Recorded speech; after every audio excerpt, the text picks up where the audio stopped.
the soft voice in a loud room. The courtroom was cold, not because of the temperature but because of the tension. Every face wore the same look, part curiosity, part judgment. Cameras clicked quietly from the back row. Journalists scribbled like they already knew how the story ended.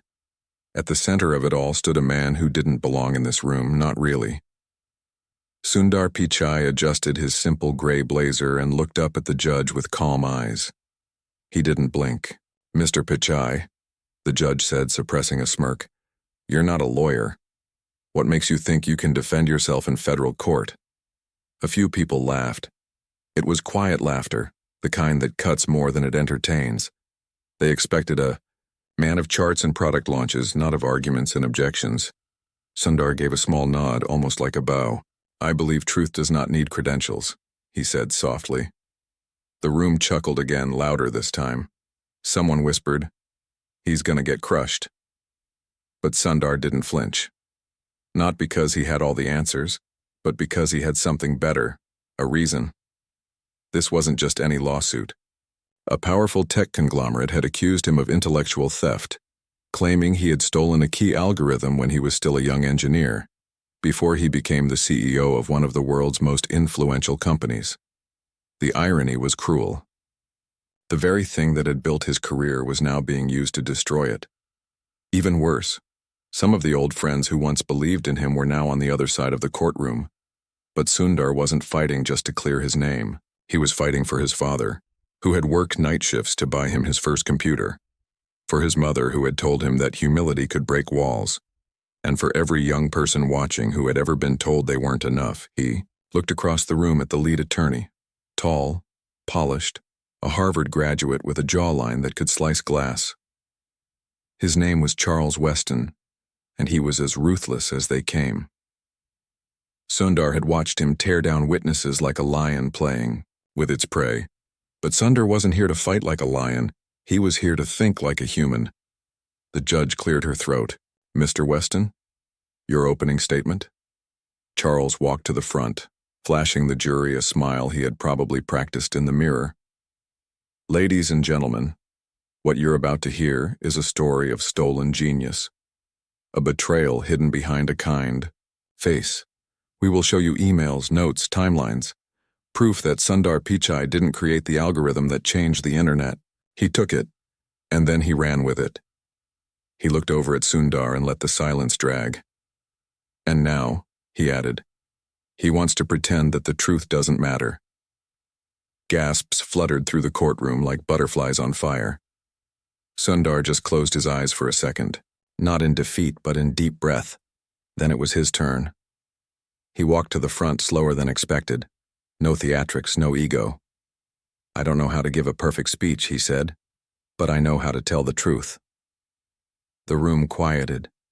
Years ago, I worked on a project that nobody believed in, not even my team. It was small, fragile, a prototype that barely functioned.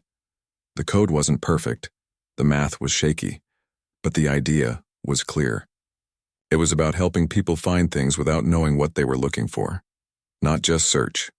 Something deeper. Something human. He paused, letting the silence be his punctuation. And yes, I shared early thoughts with colleagues, including some who now sit on the other side of this room, not because I wanted to steal, but because I wanted to build. Together, someone in the jury nodded before catching themselves. "I am not here to prove I'm smart. I'm here to prove I never lied." The judge raised an eyebrow, slightly impressed despite herself. Charles Weston scribbled something furiously on his legal pad. The first witness was called. It was Maya Srivastav, Sundar's former team lead and once one of his closest friends. She took the stand wearing a navy suit that looked like it hadn't been worn in a while.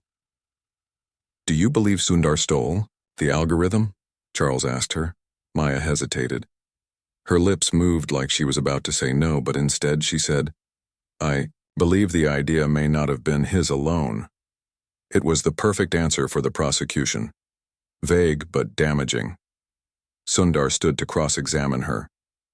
"Maya," he began, "do you remember what you told me the night we stayed in the lab until 4 a.m.?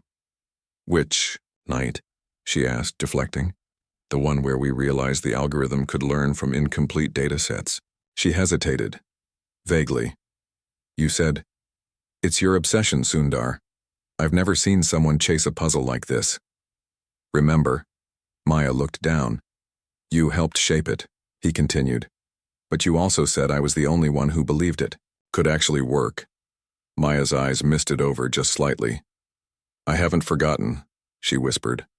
A few jurors shifted uncomfortably. Charles objected to the line of questioning, and the judge sustained it. Sundar nodded and stepped back.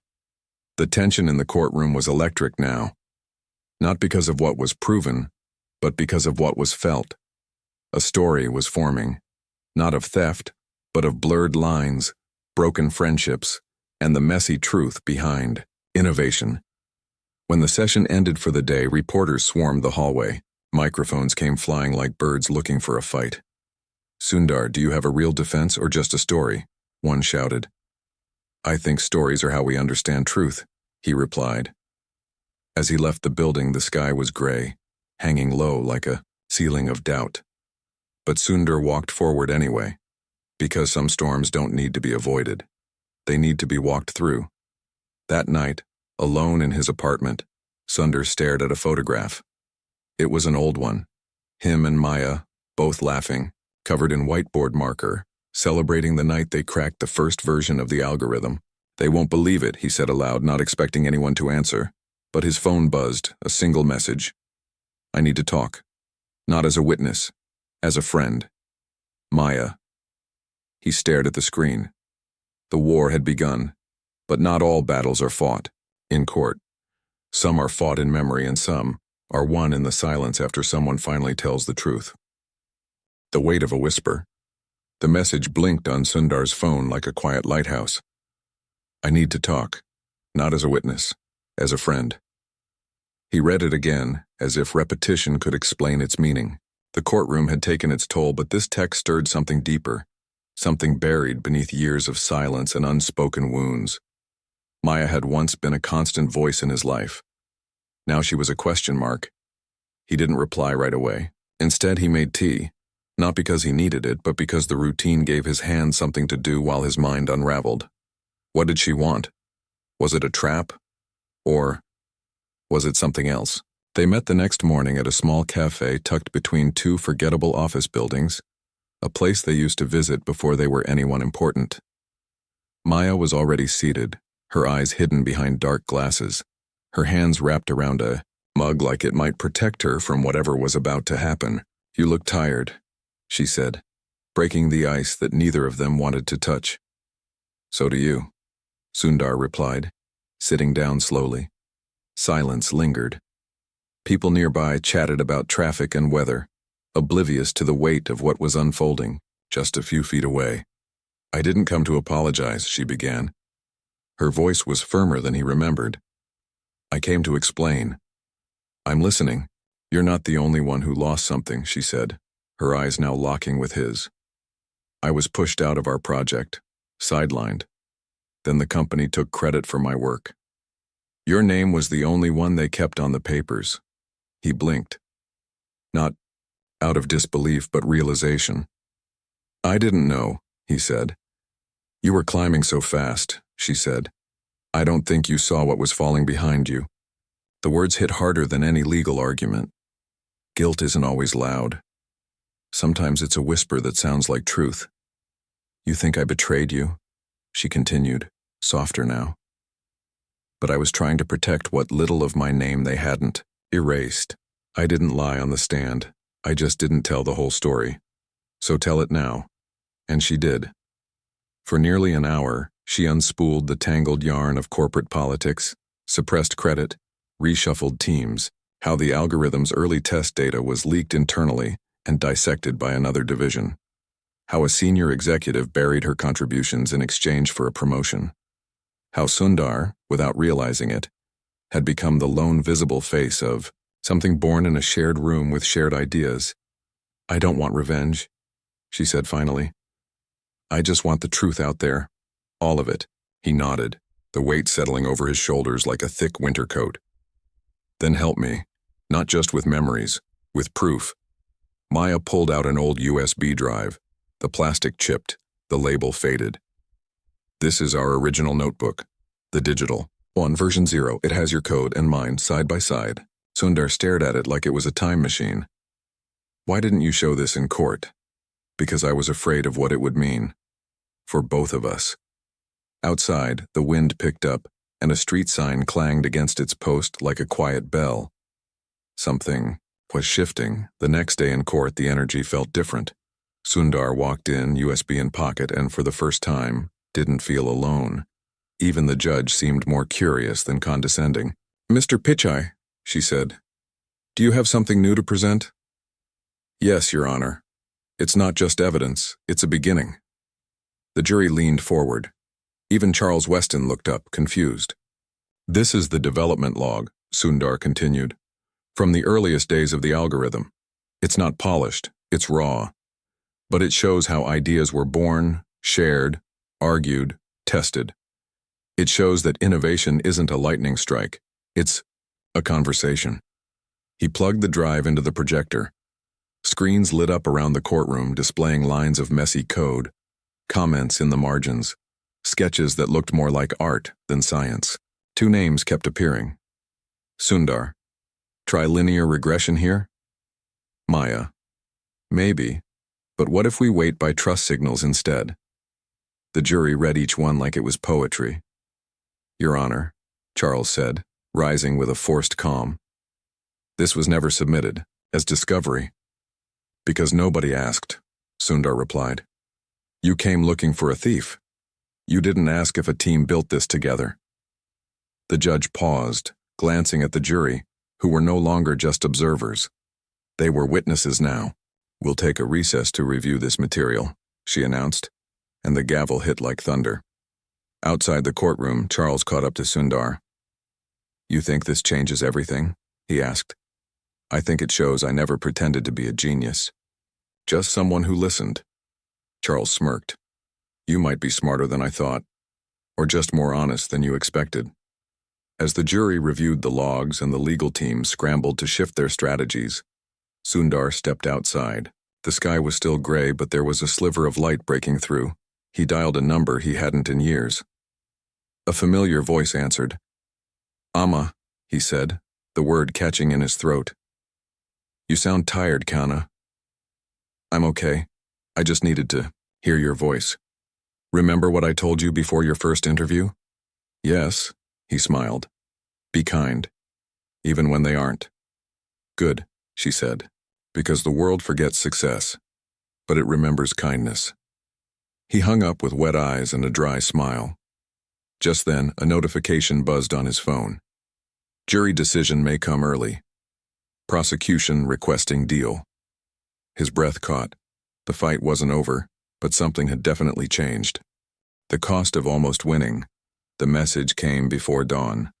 Not loud, not dramatic. Just a polite vibration from his phone and a short sentence lit on the screen. Deal on the table. They'll drop charges. Enda required. You walk free. Sundar sat on the edge of his bed in the dark. He hadn't even opened the curtains yet. Morning hadn't decided to arrive. But decisions don't wait for sunlight. This was what most people would call a miracle. A way out. No record, no trial, no verdict, no cameras dissecting his voice. Freedom, in a folder, sealed with silence. He read the second line of the message. Maya excluded from official credits. No mention of shared authorship. There it was, the invisible price tag. Walk away clean, but leave her behind. He ran his hands through his hair and stood slowly. Everything felt heavier than it had yesterday. Maybe that's what choices do. They don't show up with fanfare. They sneak in when you're tired and call themselves mercy. Later that morning, in the glass-walled conference room where lawyers always look too comfortable, Charles Weston leaned back in his chair and folded his hands like he was teaching a class on calm control. "We're giving you a gift," Charles said, tapping the deal folder.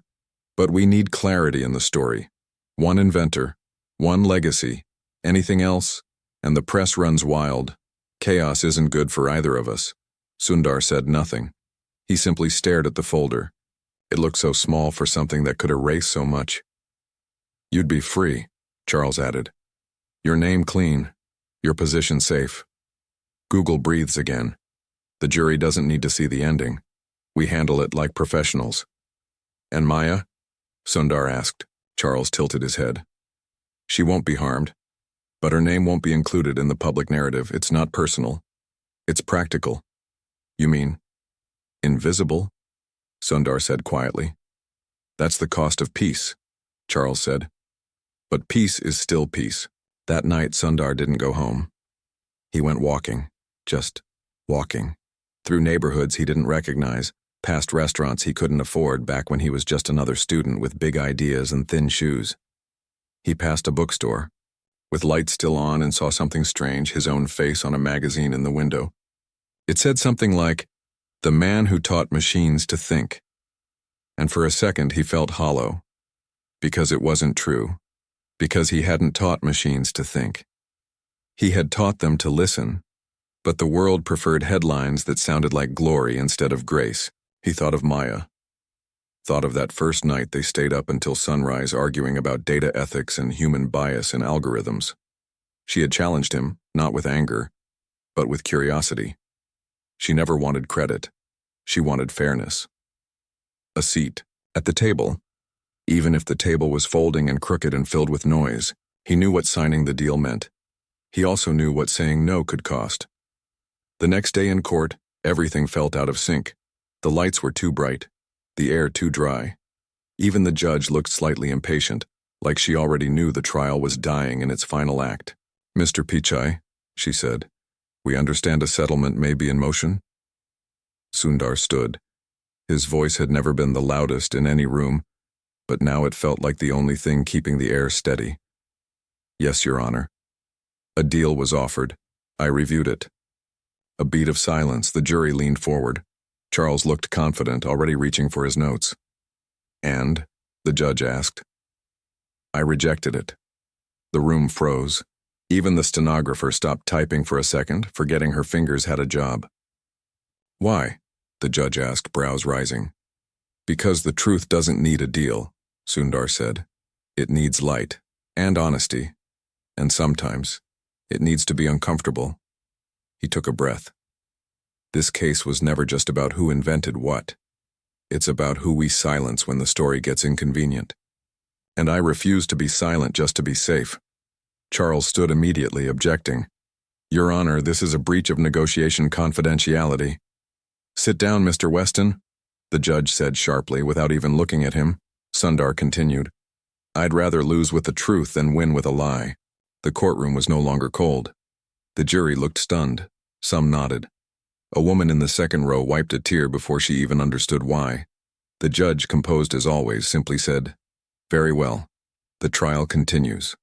As everyone filed out, Maya approached Sundar slowly, like someone walking toward a cliff with no railings. "You said no?" she asked, voice trembling. "I couldn't take freedom if it came wrapped in your silence." She stared at him for a long time. Then, for the first time in years, she smiled. Not the professional kind. The kind that knows exactly what it cost. Later that night, as Sundar sat in his apartment alone again, he checked his inbox. One message. "We found discrepancies in the prosecution's timeline. Documents were altered. Internal review ordered. More tomorrow." He closed the laptop slowly. Something was unraveling, and this time it wasn't him.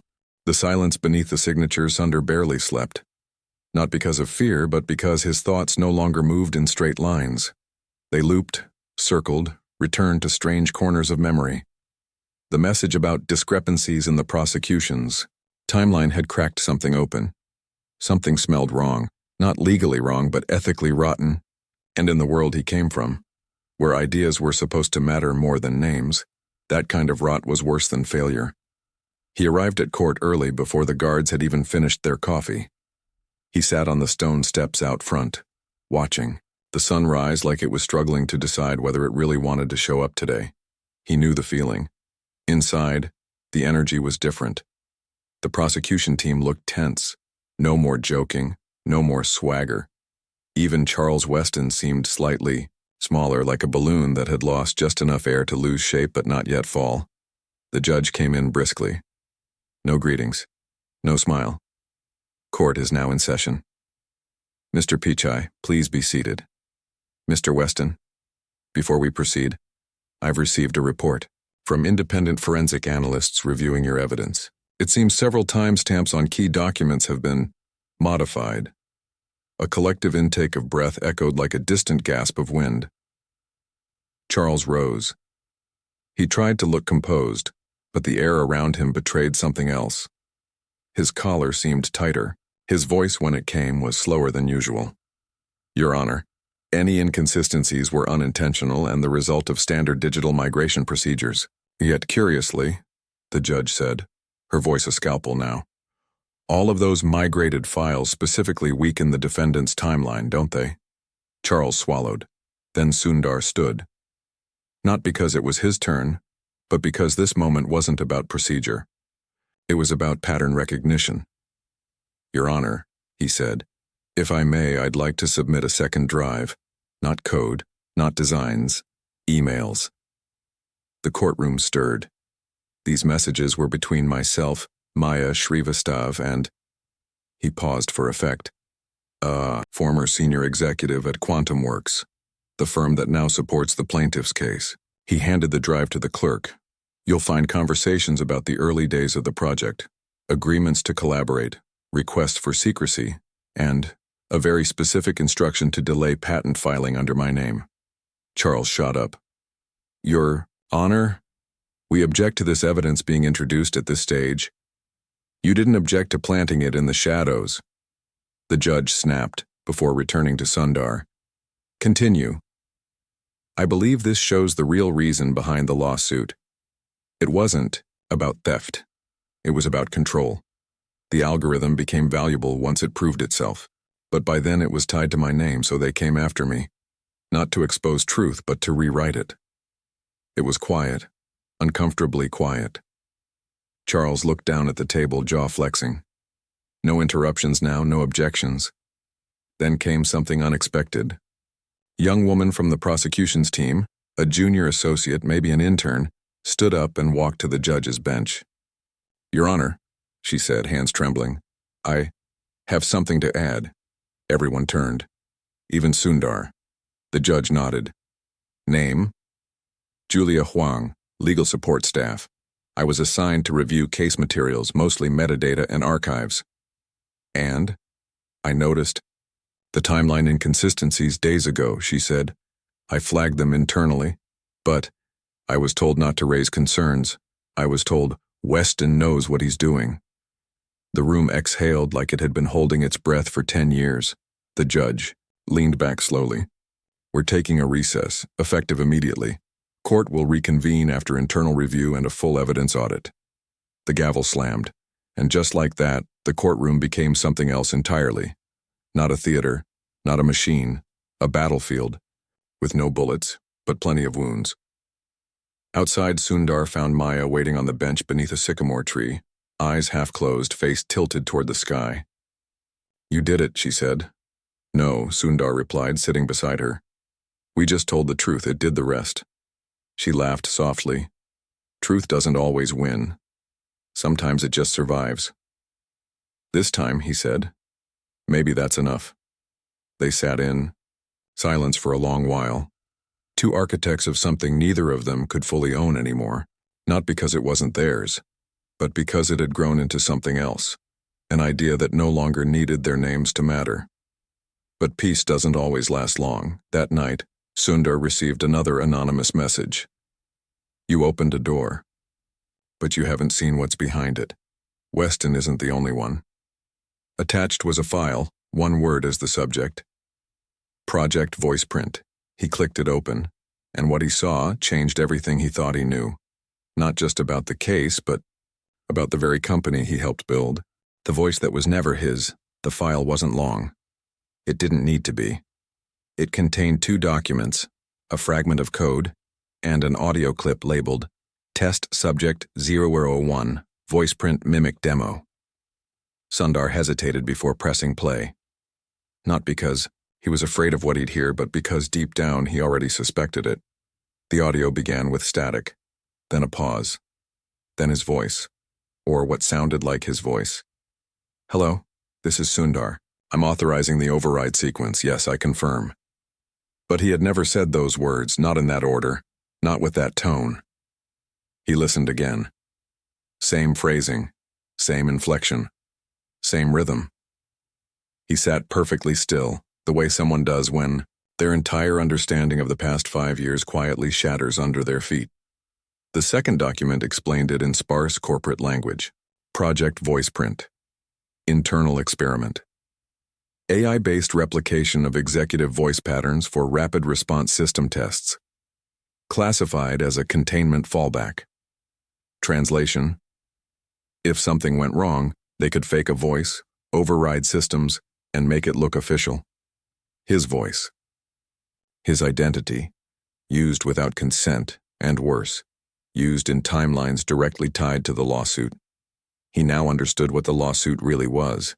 It wasn't just about the algorithm. It was about controlling the man attached to it.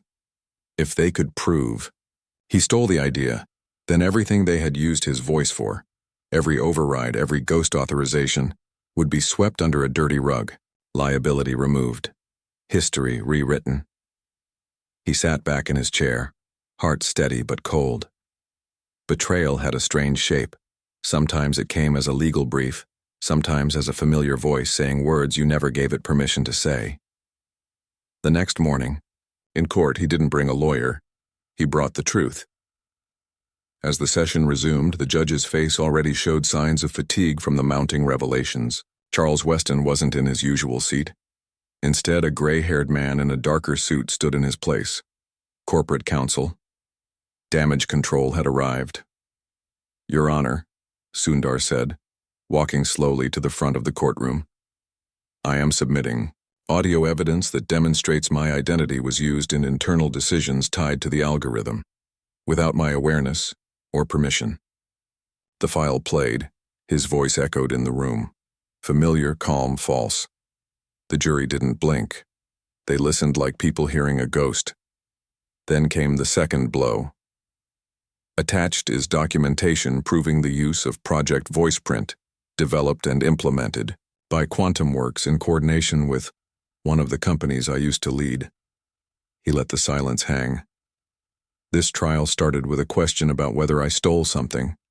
Now we must ask a different question. How many others have had their voices, their words, their power taken from them without ever knowing? The judge said nothing at first. She just sat there, one hand covering her mouth. When she finally spoke, her voice cracked ever so slightly. "Mr. Pichai," she said, "do you realize what you're saying?" "I do. And I know this might go beyond this courtroom, but the truth doesn't care about boundaries, it only cares about being heard." That afternoon, the media didn't wait. The file was leaked. The audio clip went viral. Headlines popped up. Like fireworks. AI voice mimicry scandal. Tech giant accused of deepfake cover-ups. Sundar Pichai's phantom voice. How one man's identity was stolen by the system he helped build. Truth goes to trial and speaks for itself. As night fell, Sundar sat alone again. Not out of loneliness, but necessity. Solitude had become his cleanest space. Maya texted him. "You good?" He replied simply. "I'm quiet. Not the same thing, but close. But peace never stays long." Knock at the door. When he opened it, he saw a face he didn't expect. A young engineer, nervous, fidgety, holding something under his arm. "Mr. Pichai," the engineer said. "I worked on voice print. Not the public part, the sandbox. I've seen what else they did. There's more." "More?" Sundar asked, though part of him already felt the weight of what was coming. They didn't just use your voice. They built an entire protocol using deep mimicry. Emails, messages, approvals. They didn't just prepare to discredit you. They prepared to replace you. He handed Sundar a drive.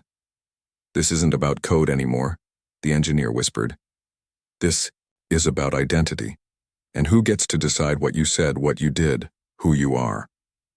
Then he left. Sundar stood at the threshold of his apartment, drive in hand, and knew what came next wasn't just the final chapter of a trial. It was the beginning of something much bigger. Because now, the question wasn't whether he would win or lose in court. The question was whether anyone still owned their truth. The man who chose to speak. The final file was heavier than the others, though it didn't weigh much. Physically, it was just a slim USB drive. But Sundar could feel it, like a quiet storm sitting in his pocket, shifting every time he moved. He didn't open it right away. He walked instead, through a part of the city that still smelled like diesel and street food and old ambition. The buildings here weren't tall, but they had stories. Not ones people wrote down, but ones they passed on. A crack in a wall, a stain on a stoop, a piece of graffiti that nobody bothered to paint over. He found a bench across from a shuttered bookstore, sat down, and thought. The engineer's words still echoed. They didn't just prepare to discredit you. They prepared to replace you. There was a version of Sundar out there, crafted, curated, synthetic. A version that made decisions he never saw, signed things he never touched, said words he never breathed. And nobody noticed, because nobody questions convenience when it arrives with a familiar voice. That night, he called Maya. "They'll come for you next," he said. "If you help me release this." "Then let them come," she said, not bravely but honestly. The next day, Sundar stood outside the courthouse, not to attend a session, but to face the crowd. Not reporters, not officials, just people. Some held phones, some held doubt, but they were listening. "I built my life on the idea that technology could connect people," he said, voice low, not rehearsed. "But connection without consent is just surveillance. And progress without truth is just control wearing a better suit." The microphones leaned in, eager, hungry. "There's a file," he continued. "It shows that powerful systems can imitate us, pretend to be us, speak in our voice. But it also shows something else, that we're not helpless. We can pull the curtain back, we can decide how this ends." He handed the drive to a small group of independent journalists. He didn't choose the loudest names. He chose the quietest ones, the ones who still asked questions that made people uncomfortable. "Verify everything before you publish it," he said. "Because the truth is only powerful when it's careful." Later that night, the internet exploded. The reports came slowly at first, but then like a flood. Executives resigning, stock markets wobbling, government agencies announcing investigations, and a question burning at the center of it all. How long have we been listening to voices that were never real? The case against Sundar was dismissed within hours. Not because he won, but because there was no case left. The courtroom became a ghost town, abandoned in the wake of something too large to contain within four walls. He didn't celebrate. He went home, sat on his floor, and let the quiet happen. A week later, Maya showed up at his door with 2 cups of chai and a tired smile. "They're calling you a hero now," she said, handing him a cup. He shook his head. "They called me a thief 6 weeks ago." "People love stories," she said, "especially the ones they can forget when it gets too real. And us? We remember." They drank in silence for a while. Outside, a boy rode his bike down the street singing to himself. Not for an audience. Just because the day was good and his voice worked. Sundar watched him until he disappeared. "Do you think it'll stop?" Maya asked. "The manipulation, the voices, the lies." "No," he said. "But maybe now people will start asking the right questions." She nodded. "And maybe," she added, "they'll start listening to real voices again. Even the quiet ones." He smiled. A tired smile, but a true one. And somewhere deep in the world's digital nervous system, amid millions of lines of code and synthetic echoes, there remained one thing that couldn't be replicated. A man who chose to speak. The end.